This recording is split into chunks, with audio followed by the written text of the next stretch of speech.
r/ForeverAlone. Fecal Methaspork says, why do you identify as forever alone? I'm not saying that everyone actually does have a chance. I'm just curious how people on this sub came to the belief that they are going to be alone forever. Why do you think you won't be able to find someone? Texpendable says, ugly, autistic, poor. Farlix1 says, why do you think you won't be able to find someone? If it hasn't happened by the time it typically does for the vast majority of people, there's no reason to expect it will happen later. In fact, statistics unfortunately show that the vast majority of people who reach 30 while still being virgins remain that way for the rest of their lives.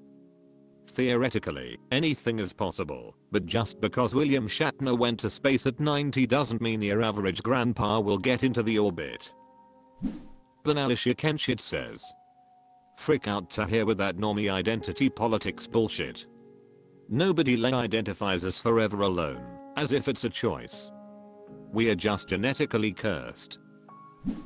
Gut7313 says, I don't see myself as far cause I have some really good friends, but in case of romantic interest I have none. Never had and never will cause I'm that type of guy who doesn't make the first move. If I try hard enough I might get one GF, but I'm too much of a coward to try. Deadmond says, why? I'm 33 and never even been on a date. I'm clearly unwanted. Praesatorius says, I'm scared to be in a relationship. Even if I'm lonely I will push everyone away who shows romantic interests in me. Silime2323 says, I'm 33, have no job, and live with my mom. I'm not going to meet anyone and no one wants to date a loser anyway. Openly George says, we live in a society where being alone is one of the greatest fears people have. Most people do pretty much anything to not be alone. They'll jump from thing to thing, from relationship to relationship, in order to avoid being alone. Many people will even stay in poor relationships with toxic partners and put up with all sorts of abuse because for them that's better than being alone. I've seen single parents put their own fear of being alone over the well-being and needs of their kids. They get into relationships with other people who aren't that great and then put their boyfriend or girlfriend over their own kids.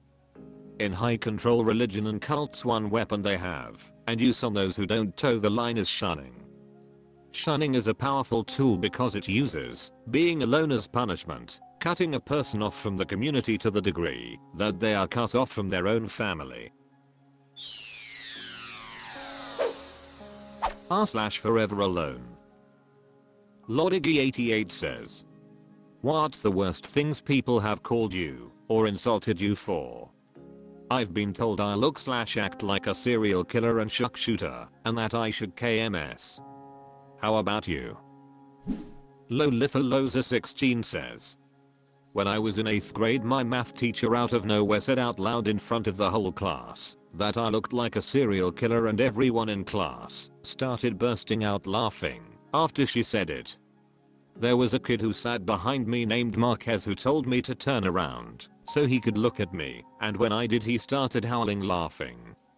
My landlord once asked my mom if I was special needs when my mom visited her office to pay the rent.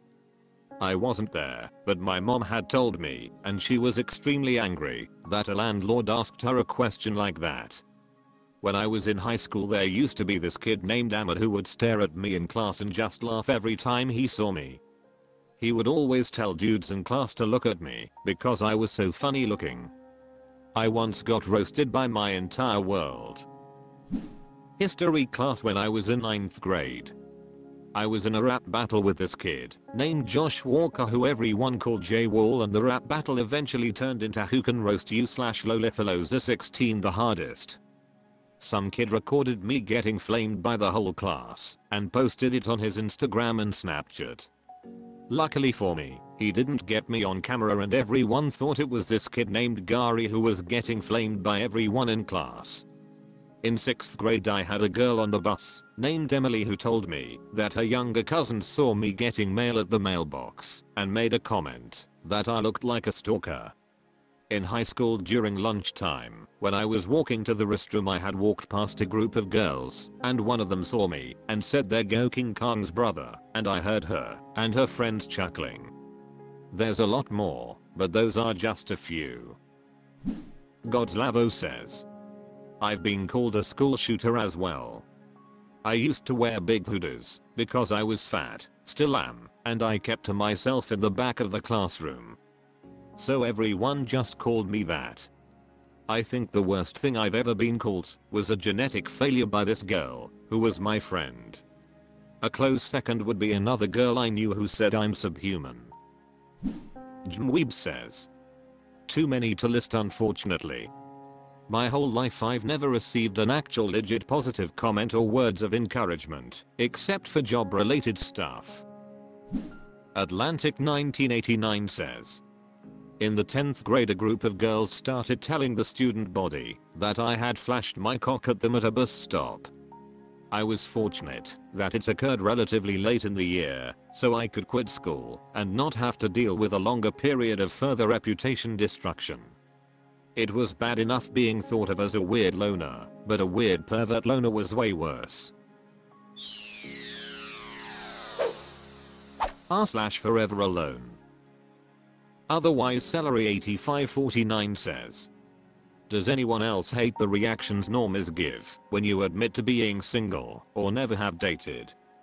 I swear there have sometimes been people either I've worked with or acquaintances who will ask, for example, one girl asked me if I was single and I told her yeah, and she had a look of strangeness on her face. Another guy asked me how many GF have I had and did I have one now. I told him no, I'm single and I've never had one. His jaw dropped. And another girl at work asked me if I had a GF. I said no, and she said you need to stay off online dating and meet a woman in real life. The point is we are such a rare case to most people that they can't come up with any excuse/explanation that's correct about why we are single. Also, not to mention I honestly think the ones who act surprised or have a strange look are being disingenuous. But how about y'all? What is your view on it? Anxious-Afraid6 says, yes, definitely. My biggest annoyance is when they say oh, but you're still young. You'll find someone like F off with that copy-paste hive mind response. Venashia Blue says, I can relate. Especially when they think you are joking. Public Edition 90-63 says, I don't talk to other people, so no one says anything. Iron Smale says, that's why you never tell them. Philosophy Enjoyer 8 says, when I say that I never had a GF or a date, people think that I'm probably gay. Creepy Pineapple 444 says, yeah, it's always you just never found the right one. It's never too late. I don't believe in finding the right one because that is only based on belief, not fact. And for some people, there is such thing as too late. I would rather be with someone I grew up with in my 20s than someone who sees me as a last minute opportunity in my 30s and beyond. Jack49 says, I've never had any girlfriend either, never in my life, and no one has ever had a crush on me, and I've never received a compliment, but as you said, it's a rarity. So far I have never met anyone like that, except for me. In fact I consider myself as a leftover. Like yeah, it can happen to me, but I don't think that can happen to many more people. So if someone told me that, I would be surprised too, and I would have a hard time believing that at first.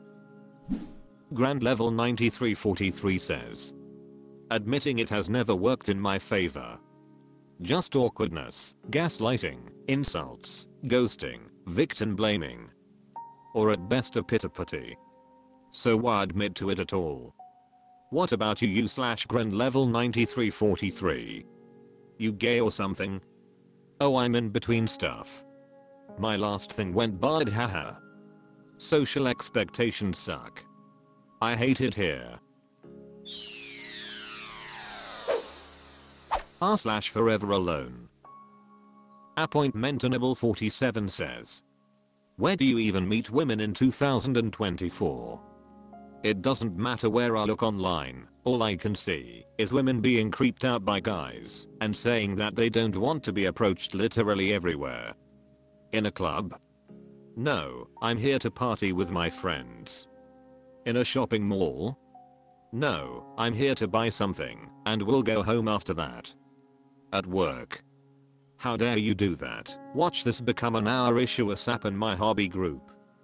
I'm here to do insert activity, not for meeting a guy. I never even did these above mentioned things and I probably never will, because I'll just feel like a massive creep.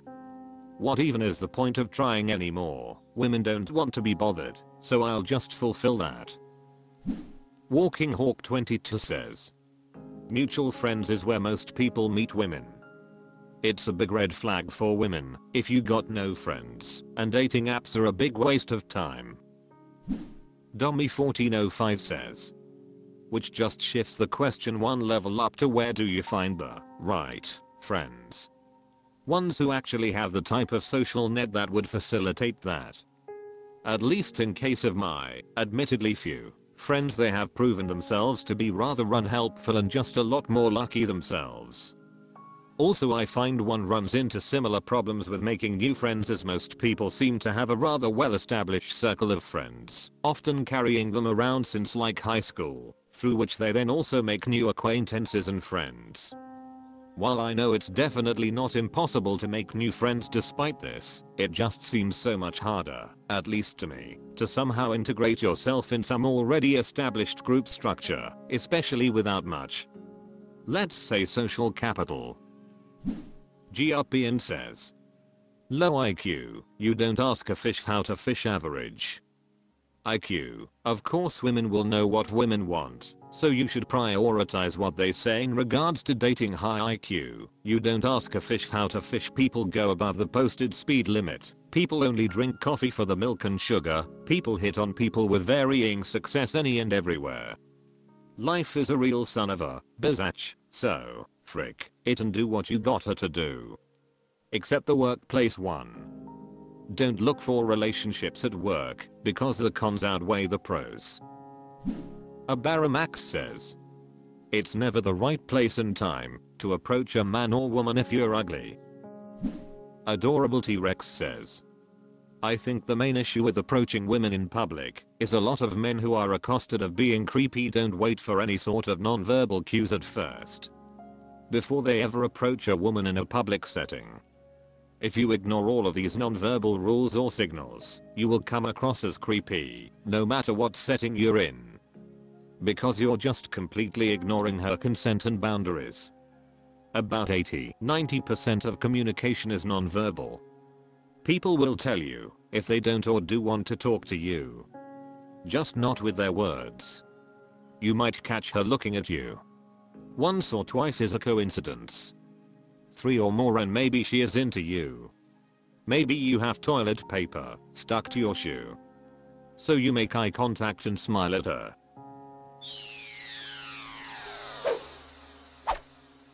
That's all for this video. Thank you for watching. Please subscribe.